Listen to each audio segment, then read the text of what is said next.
Hello YouTube! I'm Jack and I am a Webflow designer based in the UK and I love talking about creative books. Today, I want to share some insights from this book called Alchemy by Rory Sutherland. But first, before I do that, I just want to explain why the channel has changed names and why I haven't been making videos forever. So it's been over a year now since I made the last book insight video. There's been a lot of stuff that's happened. I've moved countries, changed jobs, family members passing and stuff, but I'm back. And the reason why I'm back partly is because you guys have been sending me messages, asking for recommendations.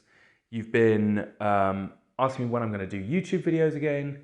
It's been really overwhelming in a great way. And I just want to thank you guys for asking for this to exist. So yeah, credit to you. But there's clearly a lack of a space for people to talk about creative books.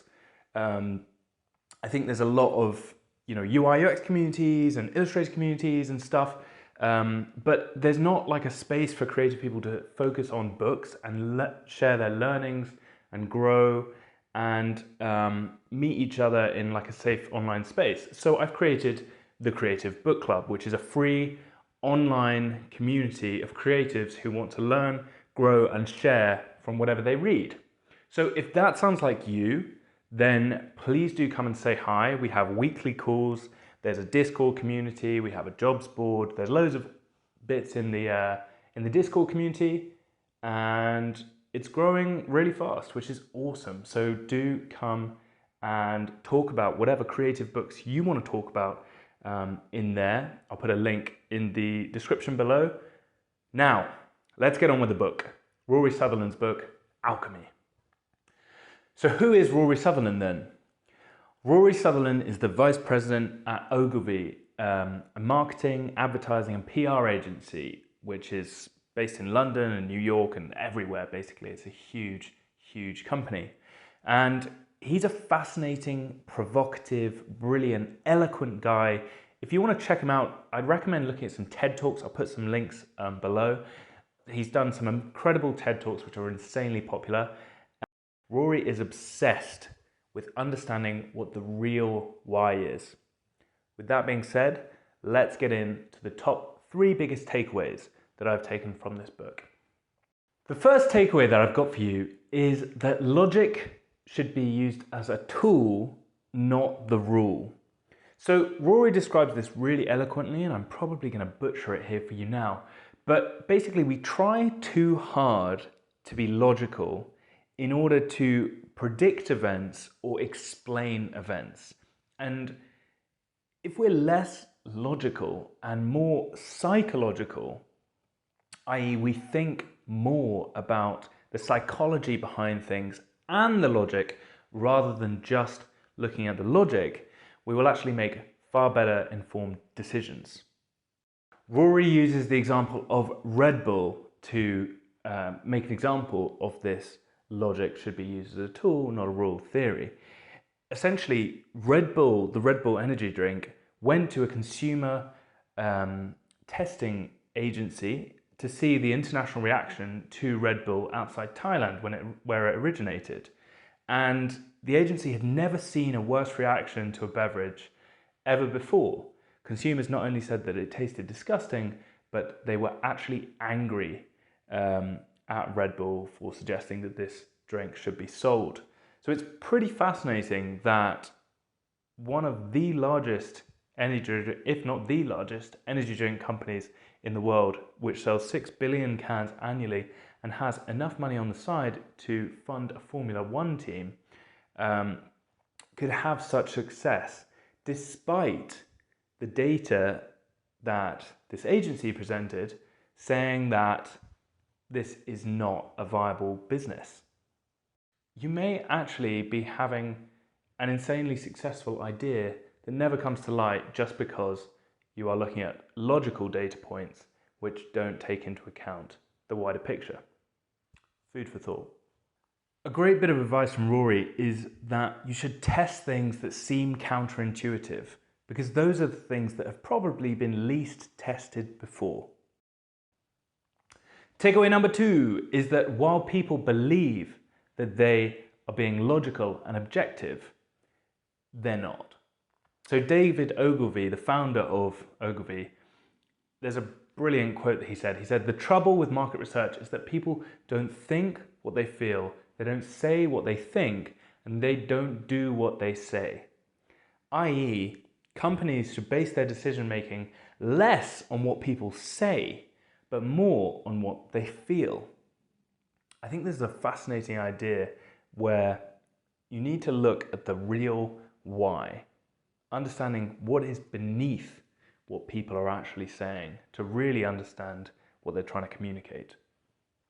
Rory illustrates this point really well with a really fascinating story about the Eurostar, so the train from London to Paris.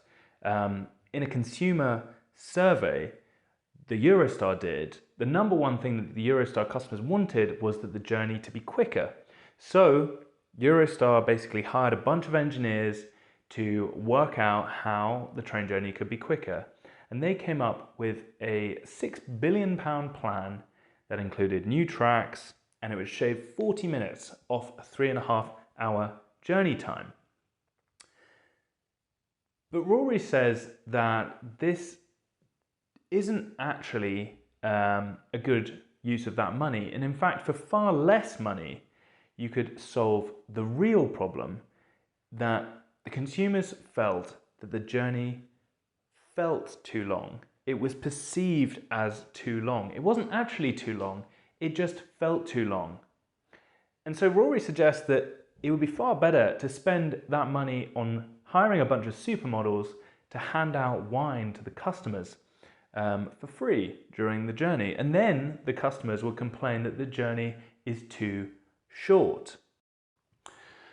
Takeaway number 3 is that context is everything. Okay, so Rory notes that an object's value is not only determined by its financial cost, but also the context in which it is presented. And he illustrates this with a fascinating story about Princess Marianne, who was the Prussian princess during the Napoleonic Wars. So in 1813, Prussia is strapped for cash, losing the fight, and Princess Marianne comes up with a fascinating example of the use of context to completely alter a value system. So she says to her aristocracy, "If you give me all your gold, you will get replicas in return of whatever items you give in iron." Now obviously gold is more valuable than iron, but when she does this, the aristocracy give over their jewelry that's gold and get these iron replicas in return. What does this mean? This means that if you have an iron piece of jewelry, not only is your family rich, but it is also patriotic. So in other words, it's a higher status, it's higher value than just the gold jewelry alone. What is the takeaway from this? Takeaway is that by changing the context of whatever item or service that you're presenting to someone can completely change how much you can charge for that service or the inherent value that that service has. So guys, I hope you found this video really useful. I would so recommend getting this book. It's incredible. Check out some YouTube videos of Rory Sutherland's. His TED Talks are excellent. If you want to come and talk to me personally and a bunch of other creative people from around the world about this book, then jump in to the Discord group. I'll put a link to it below so that you can join the Creative Book Club and meet a bunch of people. Loads of cool stuff going on there. Next week, I'm going to be talking about this book, The Psychology Influence of Persuasion by Robert Cialdini. It's a fascinating read. I would highly recommend you reading that one too, but you'll see the video next week.